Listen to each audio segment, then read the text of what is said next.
Hello students. मैं Manoj Kumar, computer engineer. मैंने government engineering college से कंपटीशन कंप्लीट करके इंजीनियरिंग की है और आज मैं आप लोगों से साइंस पे चर्चा शुरू कर रहा हूँ। मैं कुछ भी पढ़ाने की कोशिश नहीं करूँगा। मैं बहुत ही सामान्य बोलचाल की भाषा में साइंस पे चर्चा करूँगा। इससे आपके सारे कॉन्सेप्ट क्लियर हो जाएंगे। आपको कुछ भी याद करने की ज़रूरत नहीं होगी। जो भी काम की चीज़ें होगी जो कि एग्ज़ाम में आनी होंगे, आपको ऑटोमेटिकली वो याद हो जाएगा। तो चलिए शुरू करते हैं। तो आज चैप्टर 1 को डिस्कस करते हैं। चैप्टर 1 में है केमिकल रिएक्शंस एंड इक्वेशंस। सो जैसा कि मैंने कहा, मैं कुछ पढ़ाने नहीं जा रहा हूँ, मैं तो बस डिस्कशन करूँगा।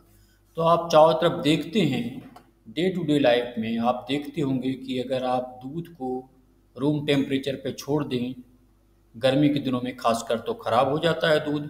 आप चारों तरफ ये भी देखते होंगे कि अगर लोहे की कोई भी चीज़ पड़ी हुई है, लोहे की काटी पड़ी हुई है, तो उसमें जंग लग जाता है। आप ये भी देखते होंगे कि ग्रेप्स अगर छोड़ दें खुले वातावरण में तो फर्मेंटेड हो जाता है, मतलब वो सड़ जैसा जाता है, जिसका हम लोग शराब बनाने के लिए भी यूज करते हैं। और खाना को पकाते हैं हम, तो वो भी एक केमिकल रिएक्शन है। जो खाना हमारे शरीर में पचता है, जो डाइजेस्ट होता है, वो भी एक केमिकल रिएक्शन है। और जो हम सांस लेते हैं, जिसमें हम ऑक्सीजन लेते हैं, एयर जो कि सांस लेते हैं उसमें ऑक्सीजन भी होता है और वो कार्बन डाइऑक्साइड में कन्वर्ट हो जाता है, तो वो भी एक केमिकल रिएक्शन है। तो डे टू डे में हम ये सब घटनाएं होते हुए देखते ही रहते हैं। तो जैसा आप देख रहे हैं इस स्लाइड में, अगर आपका कोई प्रीवियस बैकग्राउंड बहुत ही पुअर है, आपने सपोज 9th क्लास में बहुत अच्छे से पढ़ाई नहीं की है, तब भी आपका पूरा कॉन्सेप्ट क्लियर हो जाएगा। कोई भी प्रीवियस बैकग्राउंड की ज़रूरत नहीं है, मैं बहुत ही अच्छे से आपको समझाऊंगा।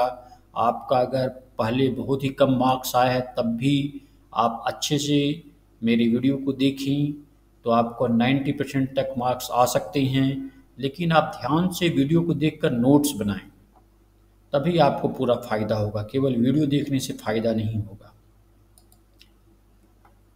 तो चलिए देखते हैं आगे क्या होता है। हमने मिल्क को डिस्कस किया, हमने आयरन में यानी लोहे में जंग लग जाता है उसे डिस्कस किया। तो देखिए ये सारी सिचुएशंस में क्या होता है, जो पदार्थ है उसका नेचर वो चेंज हो जाता है। जब भी कोई केमिकल रिएक्शन होती है तो पदार्थ का जो नेचर हो है वही चेंज हो जाता है। तो क्या चेंज हो जाता है, जैसे कि मान लीजिए पदार्थ पहले ठोस अवस्था में हो तो हो सकता है वो गैस में बदल जा सकता है, वो लिक्विड में बदल जा सकता है। इस तरह का बहुत सारे चेंज पदार्थ में हो सकती है, तभी उसे हम केमिकल रिएक्शन की कैटेगरी में लाते हैं। तो इस पूरे स्लाइड में आपको बस इतना ही समझना है, कुछ भी स्ट्रेस नहीं लेना है। एकदम बोल चाल की भाषा में समझिए कि जो भी केमिकल चेंज होता है तो पदार्थ के आइडेंटिटी और नेचर में ही चेंज हो जाता है। अब यहाँ हम देखें एक्टिविटी 1, जिसमें हम मैग्नीशियम रिबन को एयर में जला रहे हैं। तो एयर में अगर कोई भी चीज़ को जलाएं तो वो एक केमिकल चेंज है। तो बस इतना ही समझिए, और ज़्यादा कुछ समझने की ज़रूरत नहीं। बस मैग्नीशियम रिबन को क्लीन करके एयर में जलाया जा रहा है, दैट्स ऑल। आगे बढ़ते हैं। आगे एक्टिविटी 1.2 है और एक्टिविटी 1.3 है। इसे हम आगे डिटेल में डिस्कस करेंगे। सो चलिए आगे बढ़ते हैं। मैं आपको केवल वही पढ़ाऊंगा जो कि आपको ज़रूरत है, जिससे आपका पूरा कॉन्सेप्ट क्लियर हो जाए और एग्ज़ाम में आप फुल मार्क्स के साथ कॉन्फिडेंस के साथ लिख कर आएँ। तो देखिए अभी तक जो अभी आपने पढ़ा, यहाँ पर हम उसे समराइज करने जा रहे हैं। ये कोर कॉन्सेप्ट है, तो इसको आपको पेन पेपर के साथ बैठना है और इस कोर कॉन्सेप्ट जहाँ भी आप देखें तो उसे नोट करना है। ये नोट आपको लास्ट तक रखना है और एग्ज़ाम के पहले रिवीजन करके जाना है। तो देखिए अभी तक जो भी एनसीईआरटी की बुक में पढ़ाया गया है उसका कोर कॉन्सेप्ट यही है कि केमिकल रिएक्शन और केमिकल चेंज एक ही चीज़ है। कभी हम केमिकल रिएक्शन बोलते हैं, कभी केमिकल चेंज बोलते हैं, बस वो एक ही चीज़ है। तो केमिकल चेंज जब भी होता है तो नेचर एंड आइडेंटिटी जो सब्सटेंस का है वो चेंज हो जाता है, एकदम नया पदार्थ बन जाता है, कुछ भी नया बनता है। तो उसमें क्या हो सकता है, पदार्थ के स्टेट में चेंज हो सकता है, जैसे मान लो वो लिक्विड हो तो गैस हो सकता है, गैस हो तो वो लिक्विड हो सकता है, स्टेट में कुछ भी चेंज हो सकता है, कलर में चेंज हो सकता है। कुछ जब भी केमिकल रिएक्शन होता है तो हो सकता है कि कुछ नए गैस का फॉर्मेशन हो, और टेम्परेचर में चेंज हो सकता है वो आपका जो रिएक्शन हो उसके कारण ठंडा हो जाए या फिर गर्मी उत्पन्न हो। तो एक और एकदम ही नए सब्सटेंस का क्रिएशन होता है, यही है केमिकल चेंज। तो अभी तक बस इतना ही आपने पढ़ा है। चलिए आगे बढ़ते हैं। अच्छा, एग्जाम्पल के लिए आप लिख सकते हैं कि जैसे कि लोहे में जंग लग गया, रस्टिंग ऑफ आयरन, वो एक केमिकल चेंज है। या फिर दूध खराब हो गया, वो भी केमिकल चेंज है। अब देखिए हम डिस्कस करने जा रहे हैं केमिकल इक्वेशंस को। तो केमिकल इक्वेशन क्या है, मान लीजिए जैसे कि आपने एक्टिविटी 1.1 में देखा, मैग्नीशियम को ऑक्सीजन में जब हम जलाते हैं तो मैग्नीशियम ऑक्साइड बनता है। तो जो लेफ्ट साइड में होता है उसको हम रिएक्टेंट बोलते हैं, और राइट साइड में होता है उसको प्रोडक्ट बोलते हैं। बस इतना ही समझने की ज़रूरत है यहाँ पे। जैसे मैग्नीशियम प्लस ऑक्सीजन आपको बनाता है मैग्नीशियम ऑक्साइड, जिसको हम एरो से डिनोट करते हैं। इसको जब केमिकल रिएक्शंस कुछ भी होता है हम वर्ड फॉर्म में नहीं लिखकर उसके सिंबल्स में लिख सकते हैं। जैसे मैग्नीशियम को Mg, ऑक्सीजन को O2, और जब ये रिएक्शन होता है तो मैग्नीशियम ऑक्साइड बनाता है। That's all. तो यहाँ पे जो देख रहे हैं कि ये केमिकल इक्वेशन बैलेंस है कि नहीं, ये भी हमको चेक करना पड़ता है। इसको हम आगे देखेंगे, लेकिन यहाँ बस इतना ही समझ लीजिए कि सिंबल फॉर्म में इसे लिखा जाता है।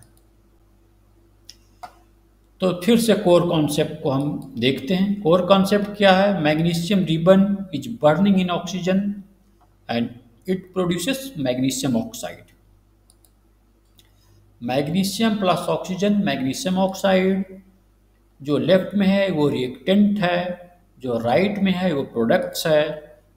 इसे जब हम सिंबल फॉर्म में लिखते हैं magnesium plus oxygen magnesium oxide, and if number of atoms of each element is same on both the sides then the equation is balanced। so यहाँ पे हम देख सकते हैं इधर मैग्नीशियम तो एक एक बैलेंस हो रहा है, लेकिन ऑक्सीजन इधर 2 एटम है बट इधर एक ही है, इसलिए ये बैलेंस्ड नहीं है। so ये अनबैलेंस्ड है। ये हमको बैलेंस करने की जरूरत क्यों होती है, क्योंकि मास जो है वो neither can be created nor can be destroyed. So mass जो है लेफ्ट एंड राइट में इक्वल होना चाहिए, इसलिए इसको हमें बैलेंस करने की जरूरत होती है। सो अगर हाँ ये बैलेंस नहीं है तो हम इस तरह के केमिकल इक्वेशन को स्केलेटल केमिकल इक्वेशन कहते हैं। So that's all. सो इसे आप अपने नोटबुक में नोट कर लें पॉज करके। अब आगे हम शुरू करते हैं बैलेंसिंग केमिकल इक्वेशंस। सो केमिकल इक्वेशंस को बैलेंस करने के लिए हमको क्या करना पड़ता है, केमिकल इक्वेशंस को बैलेंस करने के लिए हमको लेफ्ट में जो भी एटम्स हैं और राइट में जो भी एटम्स हैं, नंबर ऑफ एटम्स वो इक्वल करने पड़ते हैं। कैसे, देखिए यहाँ पे आप जिंक का एक एटम है, इधर भी जिंक का एक एटम है, इसका मतलब ये बैलेंस है। तो जिंक को सल्फ्यूरिक एसिड में अगर डालते हैं, जो कि एक्टिविटी नंबर 1.3 में दिखाया गया था, तो जिंक सल्फेट प्लस हाइड्रोजन बनता है। यहाँ पर देखिए लेफ्ट में एक ही जिंक है, राइट में भी एक जिंक है। लेफ्ट में 2 हाइड्रोजन के एटम है, राइट में भी 2 हाइड्रोजन के एटम है, और सल्फर का एक है, इधर भी सल्फर का एक है, और ऑक्सीजन के यहाँ पर 4 एटम है, यहाँ पर भी। तो हम कह सकते हैं कि ये केमिकल इक्वेशन बैलेंस्ड है। देखिए यहाँ पे इसको टेबल फॉर्म में लिखा गया है, लेकिन आपको ज़्यादा यहाँ पे इतना कॉम्प्लेक्स में जाने की कोई ज़रूरत नहीं है। आपको सीधे यही देखना है कि नंबर ऑफ एटम्स इक्वल हैं कि नहीं। अगर नंबर ऑफ एटम्स इक्वल हैं तो वो बैलेंस है, दैट्स ऑल। चलिए अब एक दूसरे एग्जाम्पल को लेते हैं। फेरस को H2O यानी वाटर के साथ रिएक्ट करते हैं। जब इसे एक फेरस ऑक्साइड बनाता है और हाइड्रोजन गैस बनाता है, तो क्या ये बैलेंस है? यहाँ पे देखें, फेरस का यहाँ पे एक एटम है लेकिन यहाँ पे 3 है, तो ये बैलेंस नहीं है। तो कैसे बैलेंस करेंगे इसे? इसे बैलेंस करने का एक तरीका है जिसे हम ट्रायल एंड एरर मेथड कहते हैं। लेकिन चलिए आगे चलते हैं और मैं आपको इसे बहुत ही आसान तरीके से बैलेंस करने का तरीका बताऊंगा। यहाँ पे बहुत सारे स्टेप में बताए गए हैं। इसे चलिए जल्दी से आगे बढ़ते हैं और मैं आपको बैलेंस करके दिखाऊंगा कि कैसे बैलेंस करना है।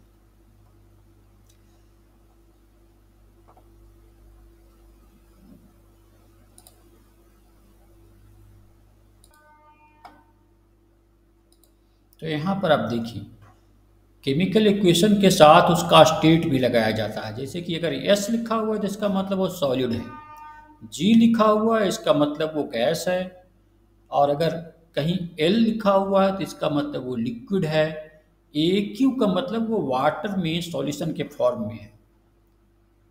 सो दैट्स ऑल, इतना ही याद करना है। G for gas, L for liquid, AQ मतलब वाटर में सॉल्यूशन और S मतलब सॉलिड। तो केमिकल इक्वेशन के बगल में ब्रैकेट में हम इसको ऐसे लिखते हैं, जैसे फेरस लोहा, लोहा क्या है? सॉलिड है, तो हम S लिखते हैं। H2O जो है वो क्या है? वाटर।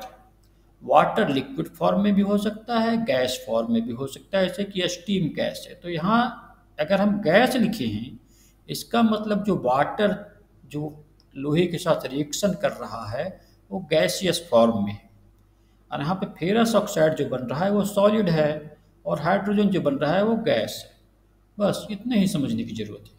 कुछ और भी रिएक्शंस यहाँ पे दिखाए गए हैं, जैसे कि कार्बन मोनोऑक्साइड गैस जो है वो हाइड्रोजन गैस के साथ एक एटमॉस्फेरिक प्रेशर, मतलब इतना प्रेशर डालने पर ही वो CH3OH में कन्वर्ट होता है।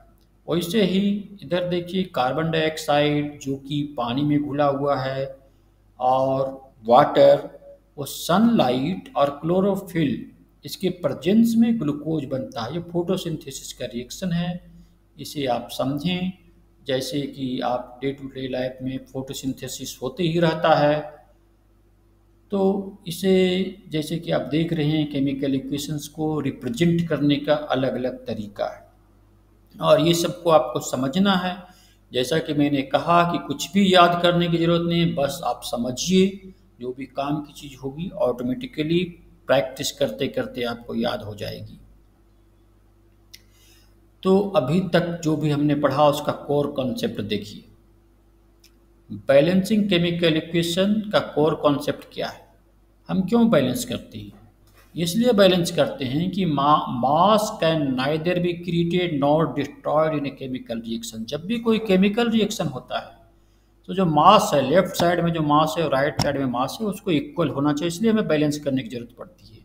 अगर लेफ्ट में 4 एटम किसी भी चीज़ का, जैसे कि लोहे का 4 एटम है, तो राइट में भी 4 एटम ही होने चाहिए। और total mass of the elements in the product and total mass of elements in the reactant equal होना चाहिए। इसलिए हमको बैलेंस करना है। Number of atoms of each element also same होना चाहिए। कहीं भी एटम क्रिएट नहीं हो जाएगा, जो एटम लेफ्ट में था वही राइट में होगा। केवल वो बॉन्ड को रीअरेंज करके नए कंपाउंड बनाएंगे, लेकिन एटम सेम रहेगा। इसलिए बैलेंस करना है।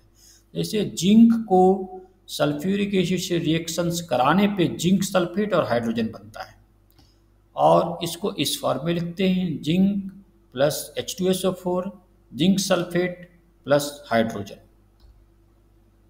अब चेक कीजिए यहाँ पे, तो देखिए आपका जिंक का एक एटम लेफ्ट में भी है, एक ही एटम राइट में भी है। हाइड्रोजन का देखिए यहाँ पे 2 है, H2, तो 2 लेफ्ट में भी है और 2 ही राइट में भी है। और सल्फर का देखिए, लेफ्ट में 2 है, लेफ्ट में 1 है और राइट में भी 1 है। वैसे ही ऑक्सीजन का देखिए, लेफ्ट में 4 है और राइट में भी 4 है। तो ये केमिकल इक्वेशन बैलेंस्ड है। बस इतनी सी बात है।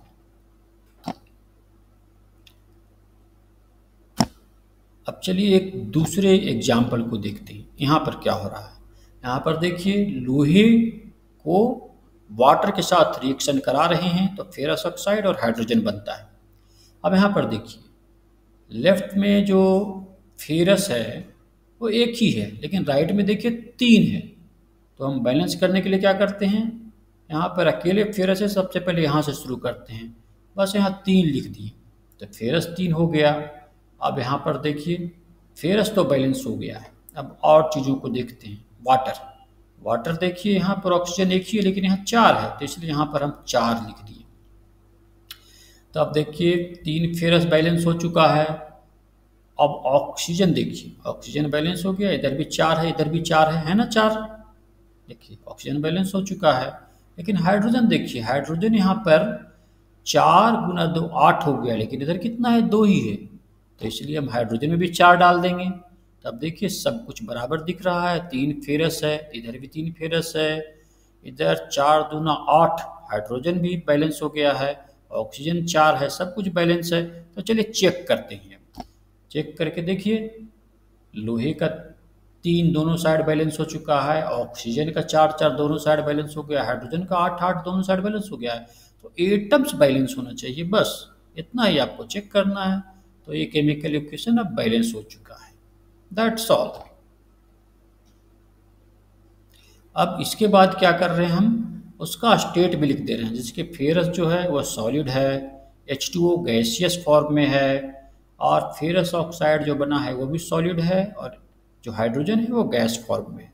बस इतना ही लिखना है। ये सिंपल नहीं है, क्या है, कुछ भी कॉम्प्लेक्स नहीं है। और जो भी केमिकल इक्वेशन है आपको प्रैक्टिस करते करते अपने याद हो जाएंगी। और जैसा कि मैंने कहा, जहाँ भी कोर कॉन्सेप्ट है उसको आपको अपनी नोटबुक में लिखना है। That's all.